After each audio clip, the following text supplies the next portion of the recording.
students, welcome to online education. English medium, subject mathematics, standard 8, chapter number 13, direct and inverse proportion, session number 2.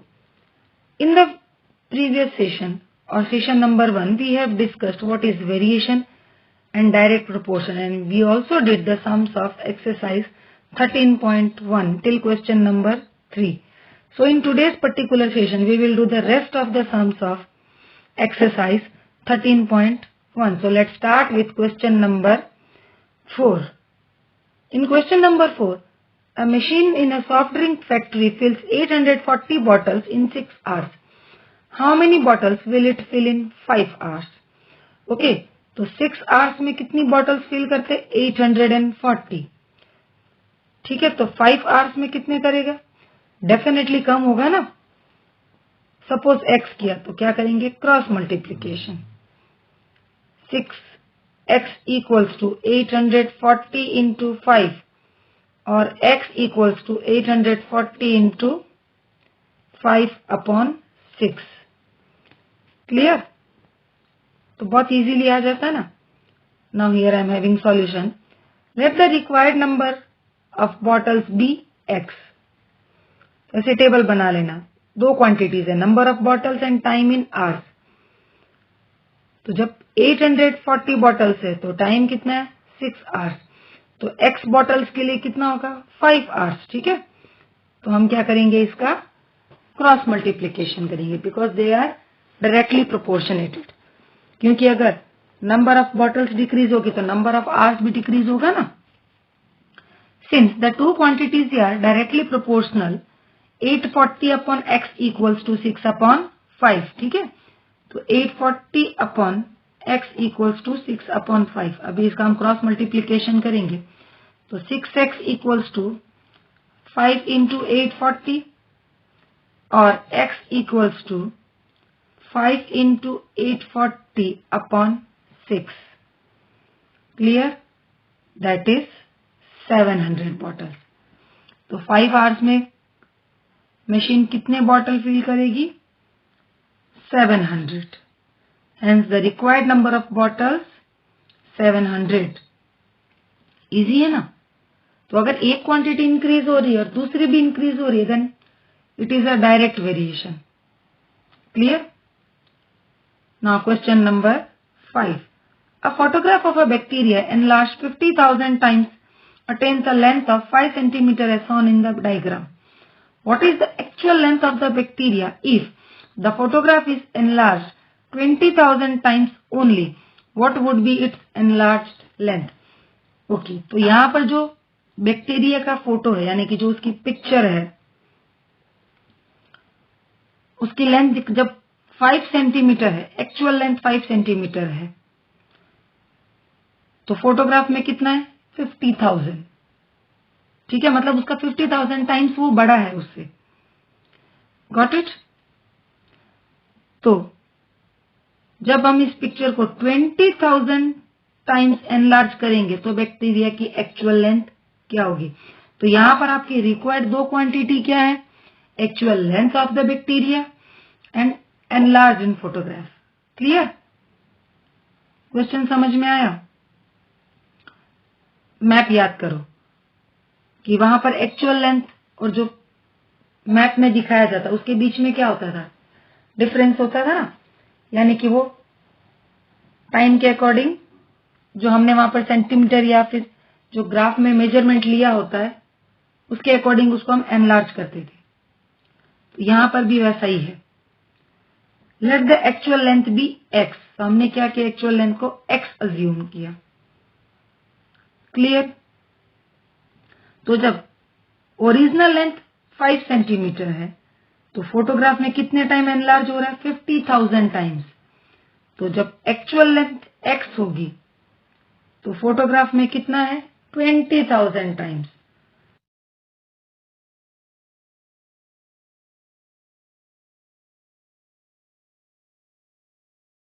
है ना. ये उसकी क्या है? जब हम ऐसे फाइंड करेंगे 1 सेंटीमीटर में कितने टाइम एनलार्ज हो रहा है हमको वो मिलेगा। अभी ये क्या है, ये उसकी ओरिजिनल लेंथ है, तो 5/50,000। अभी इसके पहले जो चैप्टर नंबर 12 याद आ रहा है, पावर एंड एक्सपोनेंट्स, वहां पर पढ़ा था ना हमने, तो इसका रेशियो क्या आएगा 1/10,000, और we can write 10 to the power -4 लिख सकते हैं कि नहीं? यस मैंने क्या बताया था कि ratio x/y is always a positive number, है ना। बताया था ना हमने प्रीवियस फर्स्ट सेशन में किया था कि जो x/y है यानी कि जो रेशियो है, it can not be A negative number, it is always a positive number. Clear? तो यहां पर इसकी ओरिजिनल लेंथ क्या है 10 to the power -4 सेंटीमीटर। पर अभी हम इसको फाइंड करेंगे, ठीक है। नाउ 50,000 अपॉन 20,000, ठीक है, 50,000 upon 20,000 equals to 5/x। Now let's do the cross multiplication. तो x into 50,000 equals to 5 into 20,000. Clear? And x equals to 5 into 20,000 upon 50.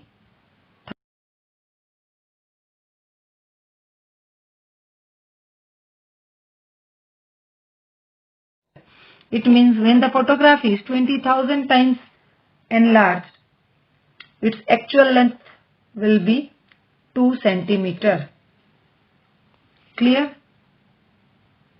तो सबसे इजी मेथड क्या है, जो दिया है उसे एक साइड में लिखो और जो फाइंड करना है उसे एक साइड में, और फिर क्रॉस मल्टीप्लीकेशन कर दो। You will easily find the answer. बहुत ज्यादा कंफ्यूज होने की भी जरूरत नहीं है, सिर्फ दो क्वांटिटी फाइंड करनी है, whatever is given and whatever we have to find. Now question number 6।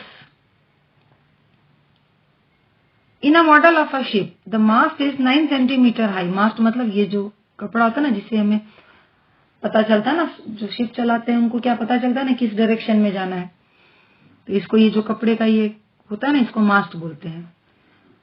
In a model of a ship, the mast is 9 centimeter high, while the mast of the actual ship is 12 meter high.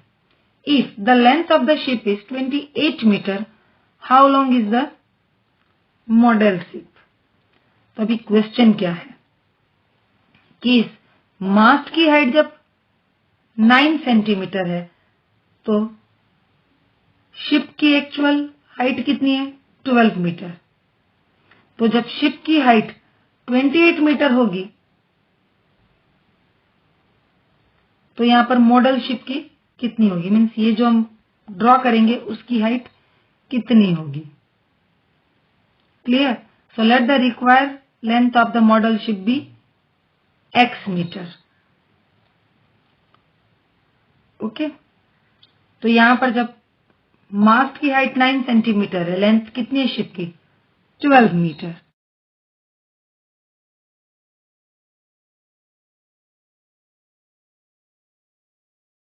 8 metre, तो हमें क्या find करना है इस x की value. Now let's do the cross multiplication since the two quantities are directly proportional. Clear? तो 9/x equals to 12/28. Got it? और 12x equals to 9 into 28 और x equals to 9 into 28/12, that is 21 metre. Cut कर लोगे ना, 3 3 जा 9, 3 4 जा 12, 4 7 जा 28, तो 7 3 जा 21। तो यहां पर हमने दो क्वांटिटी क्या फाइंड की, height of the mast and length of the ship, यही दो दिया गया हमको। Clear?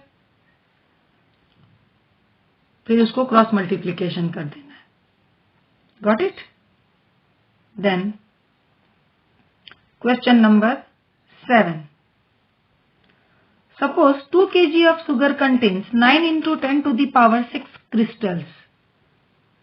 How many sugar crystals are there in 5 kg of sugar and 1.2 kg of sugar? यहाँ पर दो क्वांटिटी क्या है? kg एंड शुगर क्रिस्टल्स है ना. तो 2 kg शुगर में 9 into 10 to the power 6 crystals है. तो 5 kg में कितना होगा? Cross multiplication. वैसे ही 1.2 kg में इजी है ना. So let x be the number of sugar crystals needed. So when number of sugar crystals 9 into 10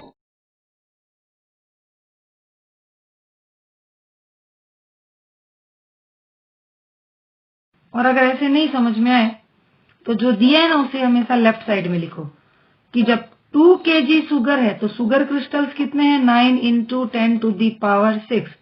तो जब 5 kg शुगर होगा तो शुगर क्रिस्टल्स कितने होंगे? Cross multiplication. अगर हम इसको x लेते हैं तो 2x equals to 9 into 10 to the power 6 into 5. Clear. और x equals to 9 into 10 to the power 6 into 5 upon 2. Clear. Got it. तो यहां पर हमने देखो ये 10 to the power 6 and it will remain as it is. उसको जरूरत नहीं क्योंकि वो नंबर बढ़ा ही रहेगा. यहाँ पर डिवीजन डिनोमिनेटर क्या है? 2 है तो बहुत छोटा नंबर है तो उसको नहीं करना. हमें क्या करना है? 5 9 जा 45 है ना. 45 अपॉन 2 तो 2.25 इंटू 10 to the power 6 आएगा. ठीक है. By mistake it is written 7. तो यहां पर कितना आएगा?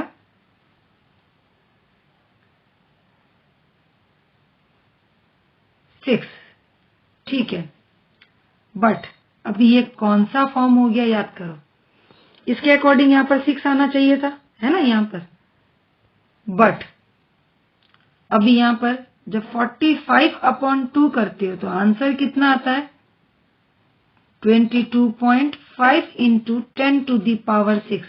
कुछ याद आ रहा है जो हमने चैप्टर नंबर 12 में पढ़ा था?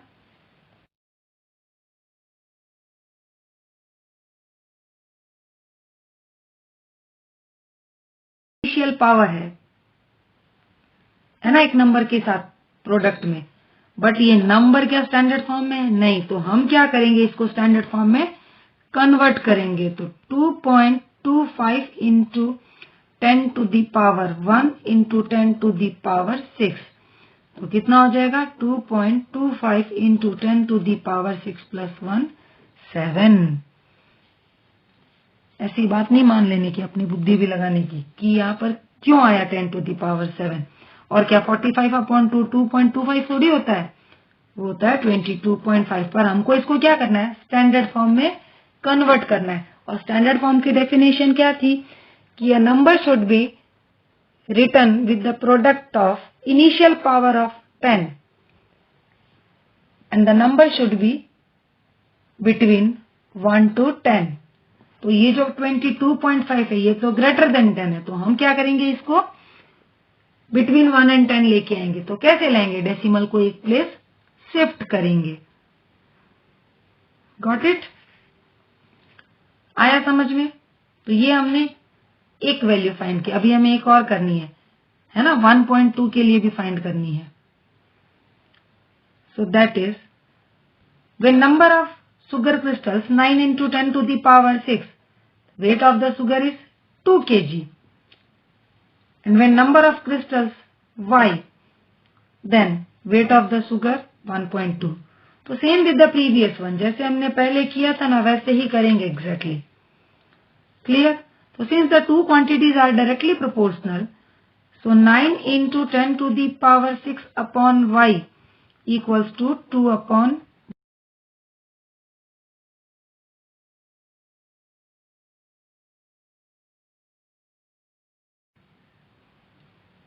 अभी इसको हम क्रॉस मल्टीप्लीकेशन करेंगे और y equals to 1.2 2 into 9 into 10 to the power 6 upon 2.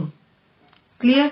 अब ये जो 1.2 into 9 into 10 to the power 6 upon 2 किया, तो यहां पर जब हम इसको सॉल्व करेंगे तो इसका आंसर आएगा 5.4 into 10 to the power 6. देखो ये 5.4 क्या है, already greater than 1 and smaller than 10, तो इसको कन्वर्ट करने की जरूरत नहीं थी, just like previous one. First one में क्या था, 22.5 था, तो हमने उसको स्टैंडर्ड फॉर्म में कन्वर्ट किया.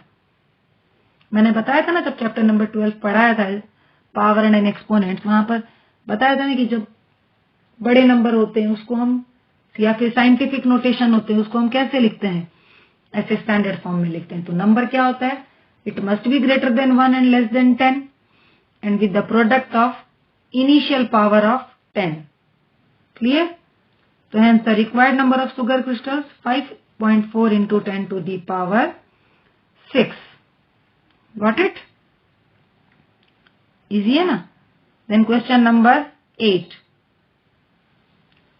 Rasmi has a road map with a scale of 1 centimeter representing 18 kilometer. She drives on a road of 72 kilometer. What would be her distance covered in the map? ठीक है, तो अभी रश्मि के पास एक road map है.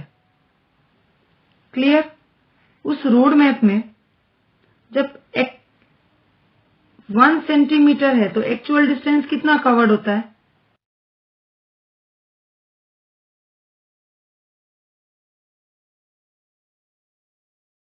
1 centimetre जाती है तो एक्चुअल डिस्टेंस कितना कवर करती है, 18 किलोमीटर. ठीक है, तो यहां पर आपकी 2 क्वांटिटीज क्या हुई, actual distance and distance in map. ठीक है, तो जब 18 किलोमीटर एक्चुअल डिस्टेंस है तो रोड मैप में कितना है, 1 सेंटीमीटर. तो जब एक्चुअल डिस्टेंस 72 किलोमीटर होगा तो रोड मैप में कितना होगा, x, और x equals to 72 upon 18, that is 4 kilometre, है ना. So here I am having the solution. Let the required distance be x. तो जो हमें फाइंड करना उसको हमने क्या किया, x अज्यूम किया. ठीक है, so when scale in centimeter 1, the distance in kilometer 18. When scale in centimeter x, the distance in kilometer is 72. So 1 upon x equals to 18 upon 72, or x equals to 72 upon 18, that is 4 kilometre. Directly आ गया ना, तो बहुत easy है. So hence the distance covered in the map 4 centimeter. Clear? Then question number 9. A 5 meter and 60 centimeter high vertical pole casts a shadow 3 meter and 20 centimeter long. Find at the same time. अभी देखो, the length of the shadow cast by another pole 10 meter and 50 centimeter high, and the height of a pole which casts a shadow of 5 meter long.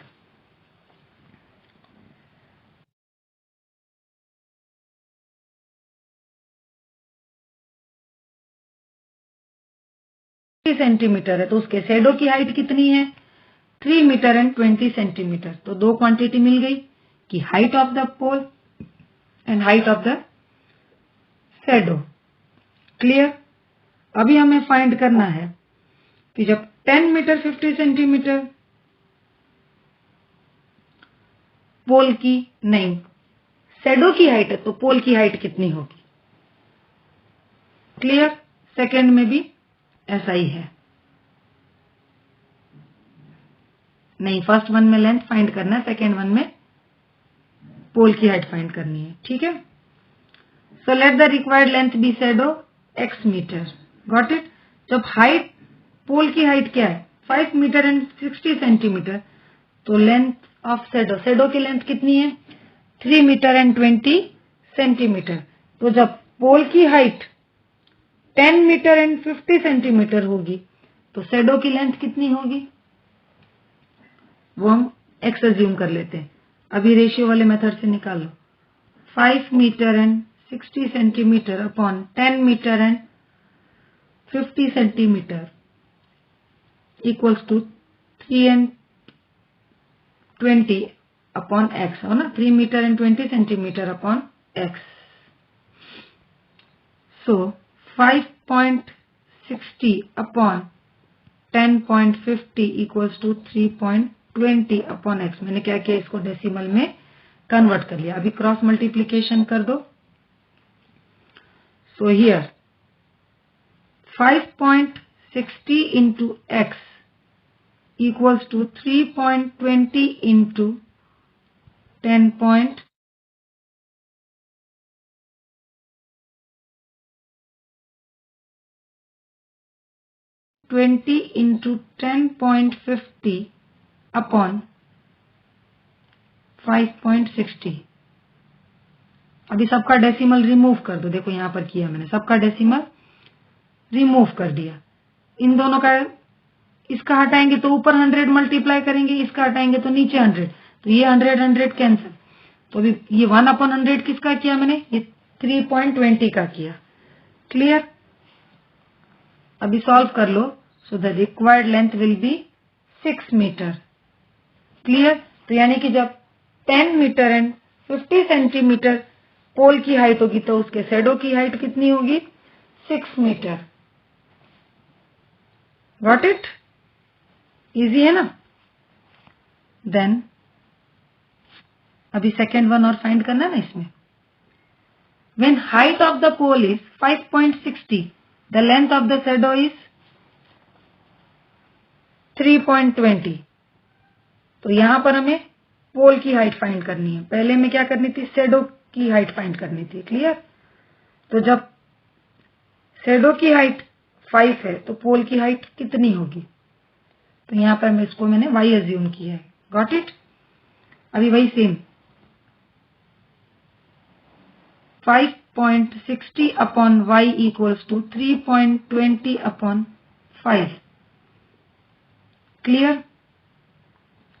So 3.20 into y equals to 5.60 into 5। Clear? और y equals to 5.60 into 5 upon 3.20।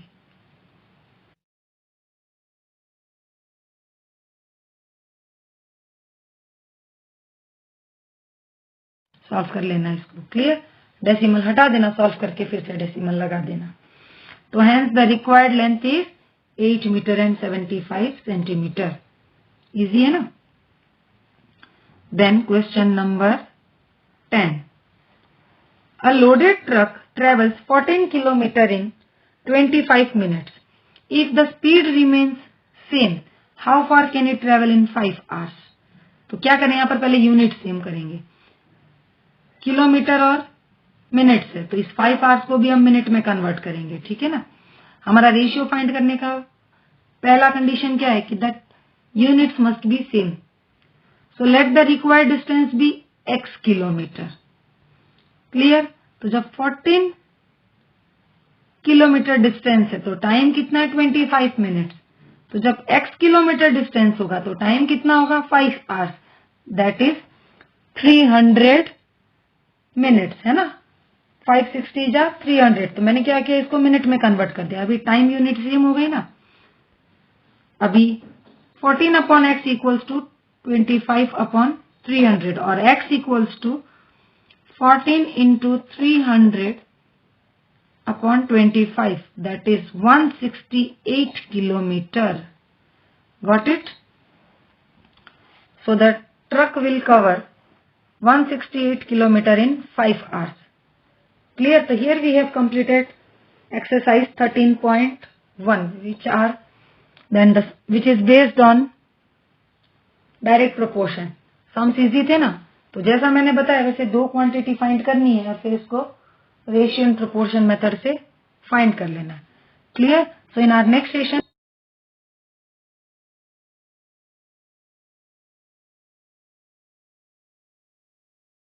Session. Thank you.